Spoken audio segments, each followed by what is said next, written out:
Esta información que tenemos aquí abajo me está diciendo ahora mismo cuál es el tamaño en binario del sketch. ¿Y qué quiere decir binario? Vamos a ver, pues en este caso lo que quiere decir es que cuando yo pulso este botón de cargar usando el programador, estoy convirtiendo un programa escrito en código ASCII, digamos, escrito con letras, con caracteres, con términos que yo puedo entender como ser humano, pues lo está convirtiendo a binario. Un programa binario, además suelen ser binarios ejecutables, es simplemente una cadena de instrucciones ya no en un lenguaje humano, sino en el lenguaje de la máquina. Por tanto, simplemente el archivo binario son un conjunto de ceros y unos en el que se envían directamente a la placa base y se ejecutan un conjunto de ceros y unos, evidentemente previamente formateados precisamente por el IDE de Arduino para que sean correctamente interpretados por la máquina. Por eso, si te pones a contar más o menos cuánto ocuparía este texto, de hecho, mira, voy a copiarlo, me voy a abrir TextEdit, tú abre el programa que tengas en tu sistema operativo, pues bloc de notas si es Windows o Gedit si es Linux y TextEdit si es Mac, me da igual, eso es lo de menos.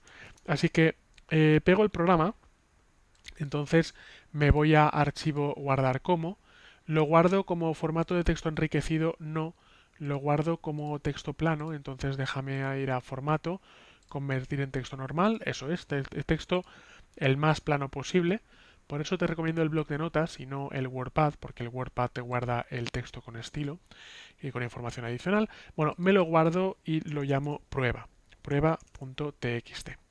Así que le doy a guardar, me voy a localizar, ahí lo tenemos, fíjate en el escritorio a la derecha, prueba.txt, me voy a obtener información y compruebo, por tanto, que el archivo ocupa básicamente 4K en el disco duro, finalmente ocupa 294 bytes. En definitiva, tenemos que lo que ocupa el texto en bytes no tiene por qué coincidir con lo que ocupa el binario en bytes, ¿vale? Por tanto, lo que importa realmente es lo que acaba enviando la placa, y lo que envía la placa en este caso son 472 bytes.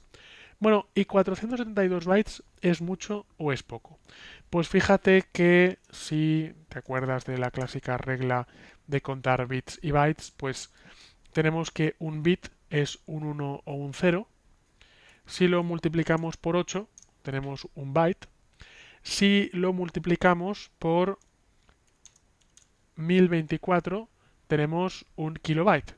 Por tanto, en este caso, 472 bytes equivale prácticamente, no llega a un kilobyte, un K, para entendernos. Medio K es lo que ocupa este código.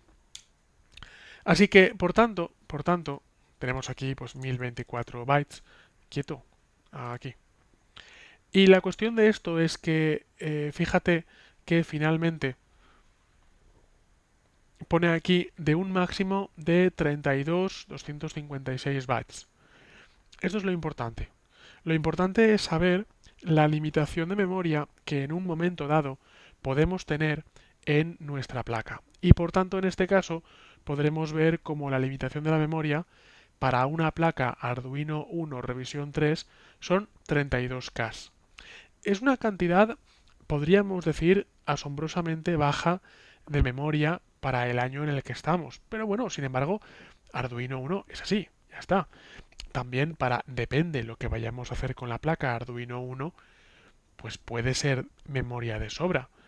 Y para ciertas otras cosas que podamos hacer con la placa Arduino, pues puede ser memoria insuficiente, ¿vale? Por tanto, en definitiva, no digo ahora ni que sea mucha ni que sea poca, sino que en definitiva debemos ser conscientes de que tenemos 32K de memoria en placa y por tanto debemos saber que el programa que subamos a la placa no puede ocupar más de 32K. Insisto, esto en principio no va a ser demasiado problema, depende de lo que hagamos. Vas a ver que prácticamente en todo este curso no vamos a tener un problema tal con el que nos acerquemos a estas 32K, pero lo que quiero es que siempre seas consciente de esta limitación de memoria. Y luego ya, pues bueno, te encontrarás pues personas que dicen, no sin razón, que bueno, por lo que vale una placa Arduino, pues unos 20 euros más o menos, pues dentro de ese rango de precio te compras una Raspberry Pi que pues tiene unos cuantos megas de memoria en placa y tiene más núcleos y digamos por el mismo precio tienes más potencia. Y no digo que no, es decir, no digo ni que Arduino sea ni mejor ni peor que otras placas de Arduino, o sea, es decir, el Arduino 1 en este caso, que sea mejor o peor que otras placas de Arduino, ni digo que sea mejor ni peor que otras placas como la Raspberry Pi, por mencionar a la más famosa. No es una cuestión de qué es mejor o qué es peor, es una cuestión de que entendamos qué nos da, cuáles son las ventajas y las desventajas de cada sistema, y a partir de ahí, pues cuando elijamos un hardware para nuestro sistema, pues que elijamos el que más nos convenga.